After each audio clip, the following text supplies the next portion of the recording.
দেখো এরপর 13 দাগের অঙ্কটা নিজেরা করে নেবে। 14 দাগের অঙ্কটা করছি। সমমানের দুটি ভেক্টর লব্ধি মান কি হলে ভেক্টর দ্বয়ের একটি কোণের মান সমান, একটি মানের সঙ্গে সমান। ভেক্টরের লব্ধি মান কি হলে ভেক্টর দ্বয়ের একটি মানের সঙ্গে সমান হবে, আর দুটা ভেক্টর সমান হবে, তার মানে তিনটাই সমান। ভেক্টর দুটোও সমান, লব্ধি ভেক্টরটাও সমান। চলো ধরো এই ভেক্টরটা আছে এ ভেক্টর, এইটাও একটা এ ভেক্টর, আর লব্ধি ভেক্টরটাও এ ভেক্টর। বুঝে এসছো? তিনটাই সমান। তাহলে সেক্ষেত্রে তুমি ডাইরেক্ট লিখবে 120 ডিগ্রি। আজ থেকে তুমি লাল কালিতে এক সাইড রেখে রাখো। যদি লব্ধি ভেক্টর এবং দুটা ভেক্টর একই হয় তাহলে ওদের ভেক্টর দুটার মাঝের অ্যাঙ্গেলটা 120 ডিগ্রি হবে।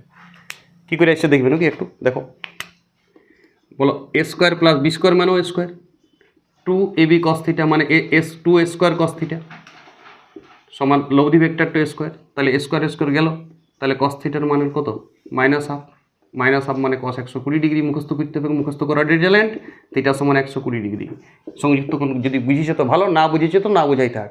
এটা মুখস্থ করে দাও আজ থেকে তুমি। cos 120 ডিগ্রি মানে হাফ, -1/2। cos 180 মানে -1, মুখস্থ করার ট্যালেন্ট।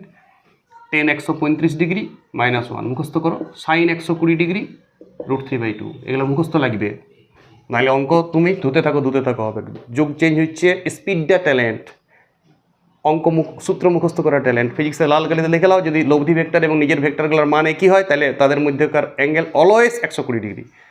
আর সমান ভেক্টর হলে তো এটাও 60 হবে। যদি আলফা কোণটা বার করতে বলতো তাও 60 হইতো। যদি এখানে উপাংশ বলতো আরেকটা স্টেপ জাম্প করে, তাহলে তুমি চট করে উপাংশ বার করতে, এ উপাংশটা কত হবে? লব্ধি ভেক্টর এ cos 60 ডিগ্রি মানে a/2, আর এটা এ সাইন 60 ডিগ্রি চলে যেত, তাহলে a √3/2 হইতো। কথা বুঝতে হচ্ছে? তখন 60 যেত, তখন আর বলতো নেই তোমাকে, তুমি সমান মানের ভেক্টর আছে মানে তাহলে মানে এইটা 60 ডিগ্রি হবে, এটা 60 ডিগ্রি, 120 ডিগ্রি অ্যাঙ্গেলটা সমান দুভাগ ভাগ হবে।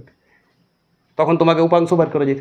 বিভিন্ন যে অঙ্ক দেবে তুমি কনসেপশন চলে এসছে ফিজিক্সে। যে কোনো অঙ্ক করতে থাকো, প্র্যাকটিস করতে থাকো, যে কোনো বই করতে থাকো, তোমার কনসেপশন চলে এসছে ফিজিক্সে।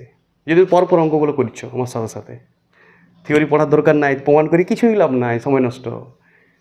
ওকে।